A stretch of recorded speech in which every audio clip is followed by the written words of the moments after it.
सरताजपुर गांव में झुमरू एक गरीब नाई था। उसका बेटा गबरू बौना था। गबरू की माँ बचपन में ही चल बसी थी। झुमरू की इच्छा थी कि गबरू की शादी किसी तरह से हो जाए तो वो गंगा नहा ले, लेकिन लाख ढूंढने पर भी उसकी जोड़ी की लड़की नहीं मिल रही थी।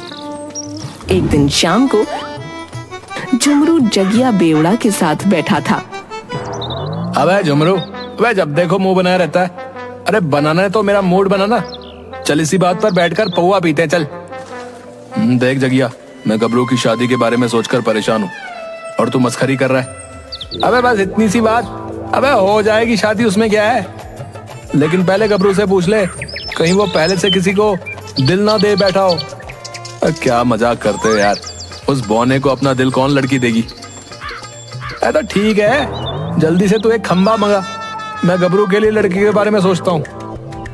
याद आ गया यार, अरे वो बगल के गांव के लाला की लड़की भी बौनी है यार, वो भी उसके लिए योग्य वर ढूंढ रहे हैं। किस गांव का, कौन लाला? यही तो याद नहीं आ रहा, किस गांव का कौन लाला, किसने कहा था मुझे यार। बिना दारू के साला दिमाग ही काम नहीं करता यार। तू जल्दी से एक खंबा मंगा यार। ठीक है, अभी दारू लाता हूँ, तब तक तू याद कर।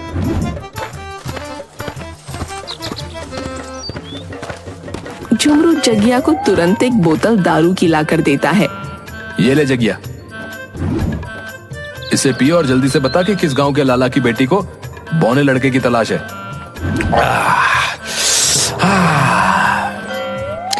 यार किसके यहाँ से लाए थे? मस्त झक्कास दारू थी यार। गले के नीचे पहुंचते ही नशा चढ़ गया यार। ठीक है भाई, अब जल्दी बता कि किस गांव के लाला की बात कर रहा है तू। लाला? कौन लाला भाई? ओ भाई, मैं किसी लाला वाला को नहीं जानता यार। ठीक है भैया, हमारी ही गलती थी कि तुझे खंबा लाकर दिया। नशेड़ी की बातों का क्या भरोसा।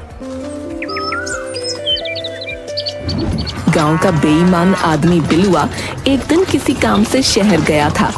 शहर में उसे एक धूर्त बाबा चूरनदास मिल गया। दोनों मिलकर गांव के भोले भाले लोगों को लूटने का प्लान बनाकर गांव आते हैं। गांव में खबर फैला देते हैं कि बाबा चूरनदास बहुत ही पहुंचे हुए महात्मा हैं। बस फिर क्या था, दूसरे दिन उनसे मिलने के लिए लोगों का तांता लग गया। आप लोग शांति बनाए रखें, बाबा सबके समस्या का निदान करेंगे। मैं एक एक करके जिसे बुलाऊंगा वो आएगा। अरे मेरी टांगों के बीच से निकलकर किसका बच्चा आगे जा रहा भैया? मैं हूँ सरपंच जी गबरू। अच्छा तो तू है, चल पीछे आ। मैं सरपंच होकर उतनी देर से खड़ा हूँ और तो मेरी टांगों के अंदर से आगे निकल गया। और देखो सरपंच जी, आप शादीशुदा हो, थोड़ा सब्र करो, हैं? बाबा से मिल लेना। लेकिन मेरी शादी सबसे जरूरी है, उम्र निकली जा रही है, पहले मुझे बाबा से मिलने दो।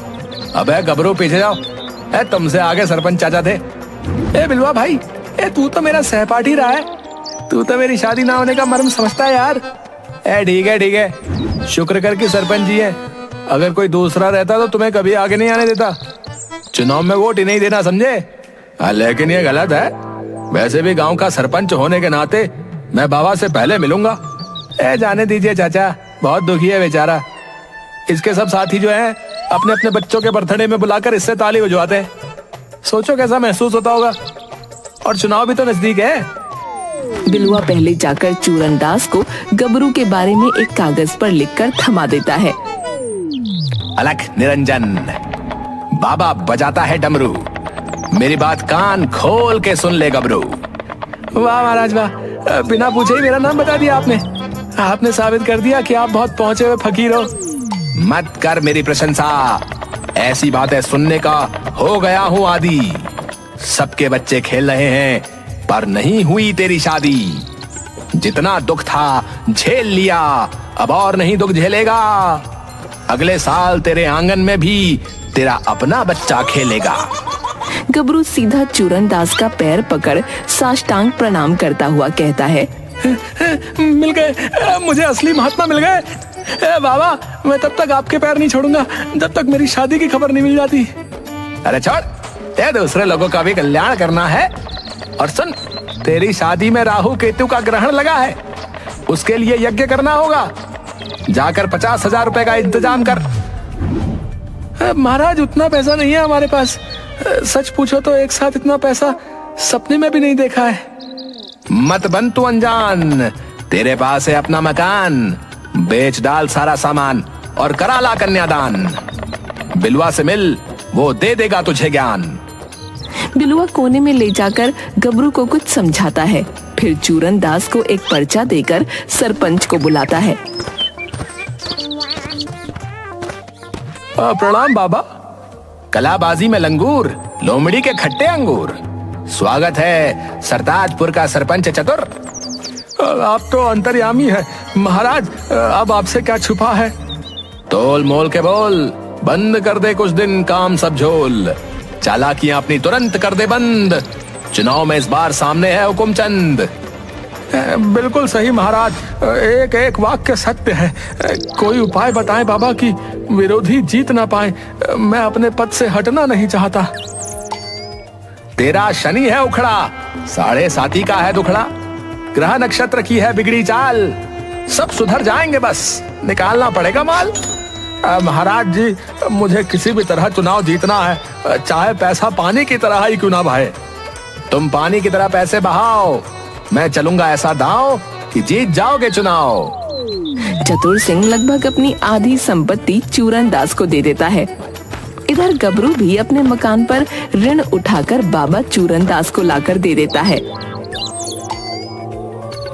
इसी तरह और गांव वालों से ठग कर चूरन दास और बिलुआ रातों रात गांव से फरार हो जाते हैं। तभी डाकू संपत सिंह और जगीरा अपने गैंग के साथ उस रास्ते से गुजर रहे थे। जगीरा, इतनी रात को 2 लोग बोरे में भरकर क्या ले जा रहे हैं? पकड़ो उसे। जगीरा खदेड़ कर दोनों को पकड़ लेता है।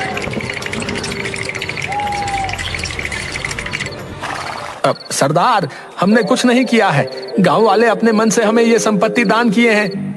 हाँ सरदार, चाहो तो इसका पूरा ब्यौरा आप रख लो और मुझे छोड़ दो। कमीने मेरा माल दिलवाकर अपना माल बचा रहा है। तो कभी बताता हूँ। देखो सरदार, मैं बाबा हूँ, झूठ नहीं बोल सकता। कीमती माल सब उस बोरे में है। अच्छा, हमसे ही चतुराई। सरदार, दोनों बोरे में माल है, आप चाहो तो दोनों बोरे रख लो और हमें छोड़ दो। जगीरा, ये दोनों बड़े ही धूर्त और बेईमान लग रहे हैं, इन्हें भी ले चलो, हमारे काम आएंगे। कमीने, तेरे चक्कर में माल तो गवाए ही, अब जान भी गवाएंगे। क्या पड़ी थी मेरे बोरे को दिलवाने की? अच्छा, पहले तो बड़ा चालाक बन रहे थे, मेरे बोरे का माल दिलवाकर है। वो कहावत तो सुनी होगी ना, तुमने मेरी एक आंख तो पड़ोसी की दोनों आंख। अड्डे पर ले जाकर चंपत सिंह और जगीरा दोनों से कड़ी पूछताछ करते हैं, तो बताते हैं कि चूरन दास और बिलुआ ने मिलकर किस तरह गांव वालों को ठगने का काम किया है। शाबाश, अब तुम दोनों हमें पूरे गांव वालों को लूटने का मौका दोगे। पर वो कैसे सरदार? अब तो गांव का एक भी आदमी हम पर विश्वास नहीं करेगा।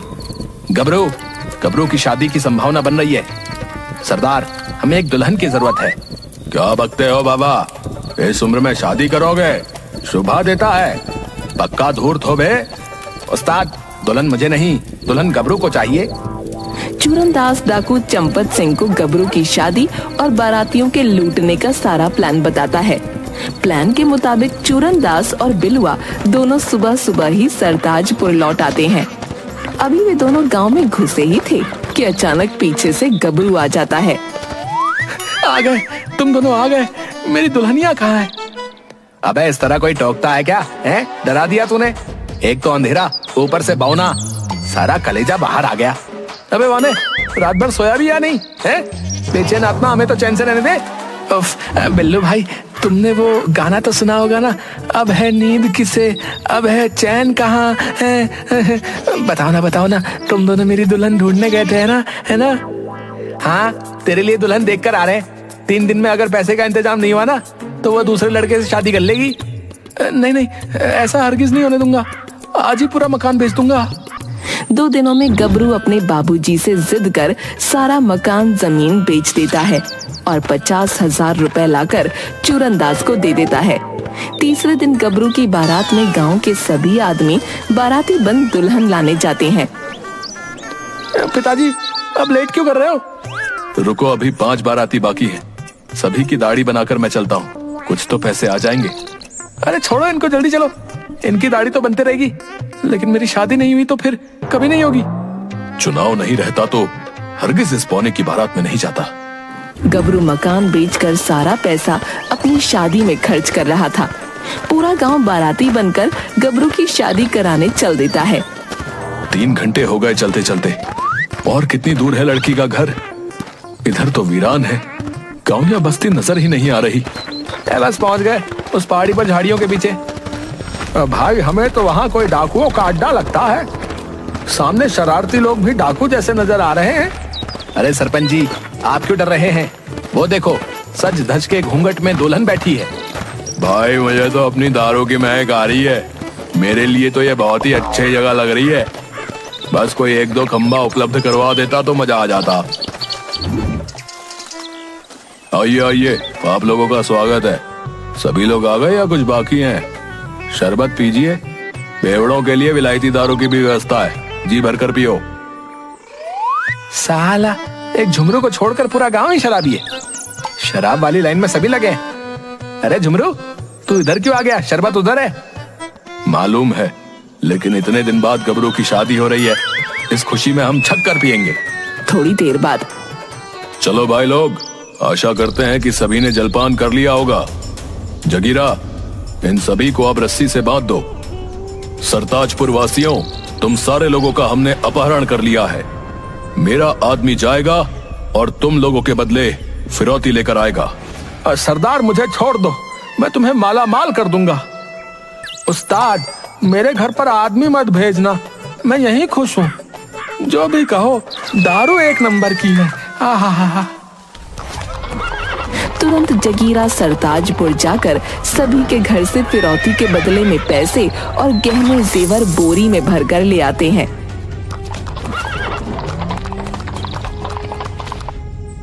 क्यों रे जगीरा, सबके घर से फिरौती के पैसे मिल गए ना? हाँ सरदार, सभी के घर से पैसे आ गए। तो छोड़ दो इन गांव वालों को। सरदार, ये अड्डा नहीं, हम बेवड़ों की जन्नत है। मैं इसे छोड़कर गांव नहीं जाऊंगा।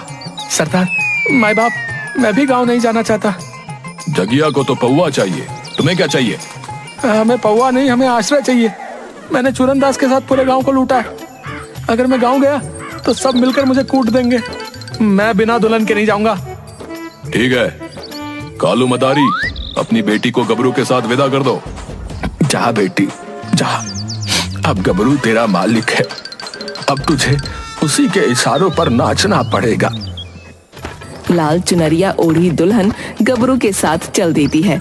रास्ते में कुछ भी कहो, थोड़ी मटक कर चल रही है, पर गबरू की जोड़ी सही मिली है। मालिक, इसके चलते घर बार सब बिक गए। तभी एक हवा का झोंका दुल्हन की चुनरी उड़ा ले जाता है। साला, दारू का नशा अभी तक नहीं उतरा यार। हैं? या मुझे गबरू की दुल्हन बंदरिया जैसी नजर आ रही है यार। है? अबे बंदरिया ही है। कालू मदारी की बंदरिया खी करते हुए डाकू के अड्डे की तरफ भाग जाती है। कोई रोको, मेरी दुल्हनिया भाग रही है। जाने दे बेटा, तेरी शादी के चलते पूरा गांव लुट गया। ठीक है पिताजी, वैसे भी उसका मुंह बंदरिया जैसा था। सभी लोग